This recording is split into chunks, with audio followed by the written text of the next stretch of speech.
Bonjour à tous. Aujourd'hui, on va parler d'un sentiment très particulier. Cette tension étrange, presque universelle, qu'on ressent dans nos relations au travail. Ce besoin constant de se connecter aux autres et en même temps cette envie parfois irrépressible de prendre nos distances. C'est un vrai paradoxe et il définit une bonne partie de notre vie au bureau. On a tous déjà connu ça, n'est-ce pas? Cette ambivalence. D'un côté, on cherche à faire partie du groupe, à être apprécié, à collaborer. Et de l'autre, on se sent vite agacé, parfois même complètement envahi par les autres. C'est un véritable mystère du quotidien. Alors, la question, c'est d'où est-ce que ça vient? C'est ce qu'on va explorer ensemble. En fait, le cœur du problème, c'est que la proximité a deux visages. Elle n'est jamais juste bonne ou mauvaise, elle est les deux en même temps. Il y a un sociologue, Georges Simmel, qui a très bien montré ça.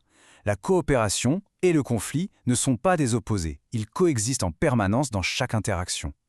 Cette tension, elle est donc inscrite dans la structure même de nos relations. Et ce phénomène qu'on décrit, il porte un nom. Un nom qui nous vient de la philosophie et qui offre une image parfaite pour comprendre cette dynamique à la fois complexe et, disons-le, souvent frustrante. Il est temps de mettre un mot sur ce qu'on ressent. Et voilà l'origine du concept. C'est le philosophe Arthur Schopenhauer qui a utilisé cette parabole en 1851. L'image est simple, mais elle est incroyablement puissante. Pour avoir chaud, pour survivre, il faut se rapprocher. Mais ce rapprochement, il cause inévitablement de la douleur. C'est une métaphore parfaite de nos relations humaines. Donc, pour que ce soit bien clair, voilà la définition. Le dilemme du hérisson, c'est ce conflit permanent entre notre besoin vital de chaleur sociale, de lien, et la souffrance qui est causée par les frictions inévitables de la proximité.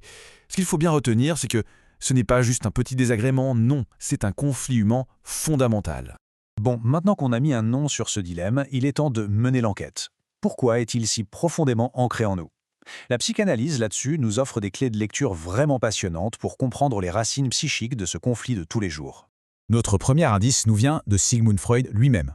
Dans son célèbre ouvrage « Malaise dans la civilisation », il explique que pour pouvoir vivre en société, on est tous obligés de réprimer, de mettre de côté certaines de nos pulsions les plus primaires.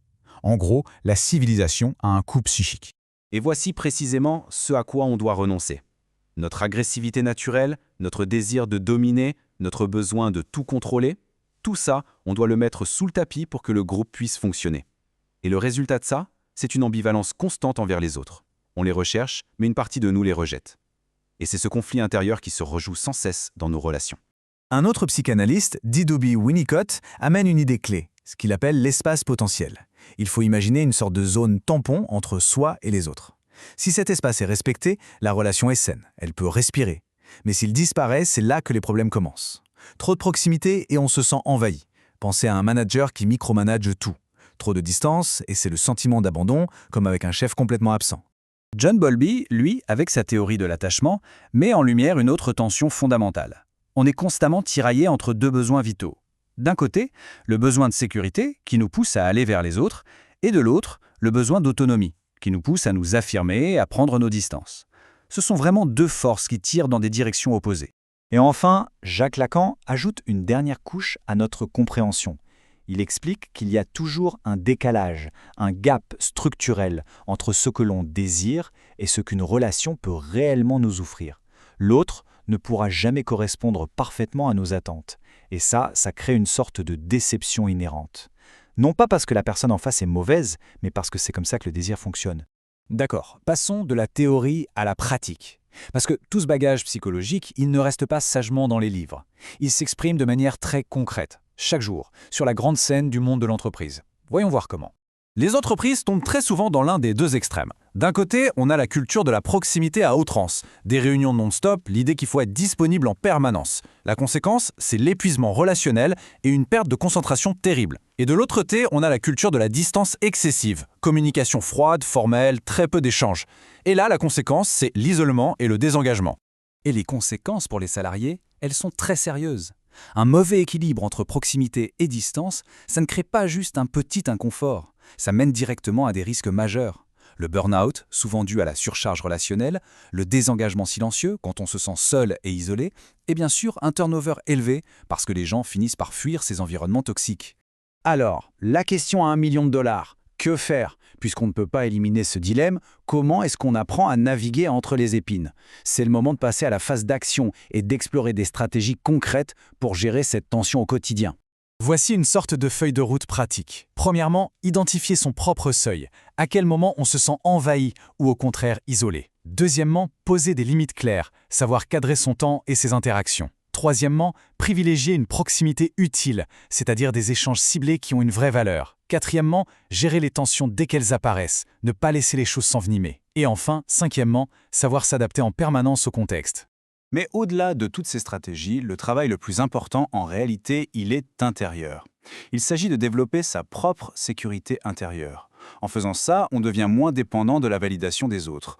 On accepte mieux les imperfections des relations, on développe son autonomie. C'est vraiment la clé pour moins souffrir des pics des autres hérissons. Et nous voilà au point crucial de cette analyse. La chose la plus importante à retenir, c'est celle-ci. Il ne faut pas voir ce dilemme comme un défaut des relations humaines, comme un problème qu'il faudrait absolument éliminer. C'est tout simplement une caractéristique fondamentale de notre existence sociale. La question n'est donc pas comment le résoudre, mais bien comment le gérer. L'essentiel est donc là. La véritable compétence professionnelle et même humaine, ce n'est pas d'éviter la tension, c'est d'apprendre à la moduler. Savoir quand se rapprocher, quand prendre de la distance, quand communiquer un peu plus et quand se protéger un peu plus. C'est cet ajustement constant qui mène à la fois à la performance et au bien-être. On va se quitter avec cette question qui est finalement le grand enjeu derrière tout ça. Maîtriser le dilemme du hérisson, ce n'est pas juste une petite astuce de management. C'est la clé pour trouver sa juste place, pour pouvoir contribuer efficacement à un collectif sans y laisser sa santé mentale. C'est un équilibre dynamique, une sorte de danse qu'il faut apprendre. Cette analyse a été effectuée par Nabila Zeriati. Vous pouvez la retrouver sur LinkedIn, par email à l'adresse nabila.zeriati@zkepconsulting.fr, sur sa chaîne YouTube @psychanalyse2026 et sur TikTok sous le nom psychanalyse.et-humain. Merci de nous avoir suivis.